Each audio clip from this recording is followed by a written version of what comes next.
Ce lundi funeste du 3 novembre 2025, la Guinée a été une nouvelle fois trahie. Les Guinéens ont manqué un autre rendez-vous avec l'histoire. Celui qui avait juré devant Dieu et devant le peuple de ne jamais se porter candidat à l'élection présidentielle, marquant la fin de la transition, est revenu sur sa parole, au mépris de son serment et de sa parole d'officier. Le général Mamadi Doumbouya a déposé en effet sa candidature à la Cour suprême, la plus haute institution judiciaire du pays, devant laquelle il avait juré pourtant de ne jamais le faire, et à laquelle institution il avait demandé qu'en cas de parjure, de lui faire subir la rigueur de la loi. C'est à un autre coup d'État, assimilable à une haute trahison, que nous avons assisté ce 3 novembre, après celui sanglant du 5 septembre 2021.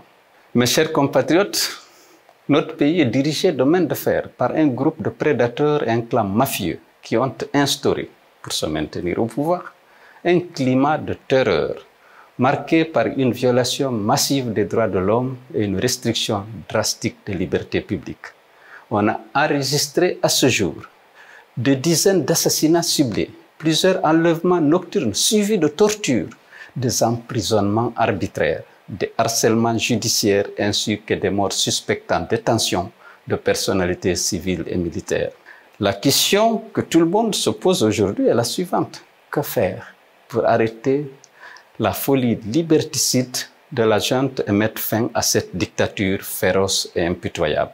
Chacun de nous est concerné par la résistance à opposer à cette junte sans foi ni loi, prisonnière de ses propres trahisons, engluée dans ses contradictions.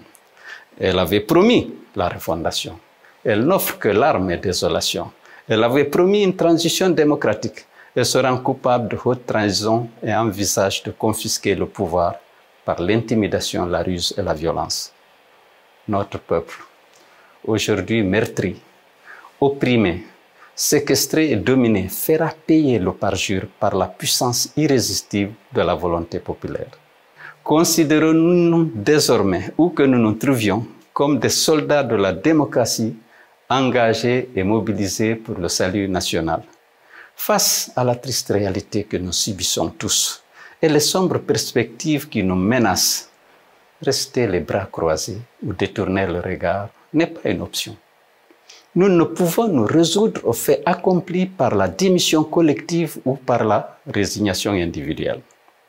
Peuple martyr de Guinée, mes chers compatriotes, nous devons mieux nous organiser, nous rassembler au-delà des partis politiques et des communautés régionales pour identifier ensemble les nouvelles stratégies plus adaptées à la lutte que nous devons mener pour le triomphe des valeurs que nous partageons et pour l'épanouissement des générations actuelles et futures. Dans ce combat, nous ne plierons pas, nous ne reculerons pas, nous ne céderons pas d'un iota.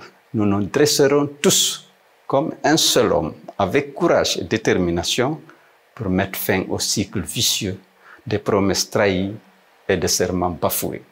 Nous nous battrons par tous les moyens pour la liberté, la démocratie et la justice, pour le triomphe de la légitimité républicaine et la préservation des acquis démocratiques obtenus de haute lutte et chers à tous, à ceux qui se croient invulnérables et invincibles, parce qu'ils se sont enrichis sur le dos du peuple et détiennent des armes. Nous opposerons la force irremplaçable de la majorité silencieuse. Que ceux qui pensent pouvoir continuer à régner par la peur et l'intimidation en s'imposant par les armes sachent qu'ils seront rattrapés par leur forfaiture. Ils sont condamnés d'avance par l'histoire et déjà vaincus, car la voix du peuple est la voix de Dieu.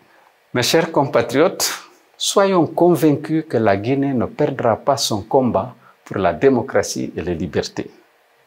Que Dieu protège notre pays et éclaire le chemin de ceux qui luttent. Vive la République, vive le peuple de Guinée, libre et souverain.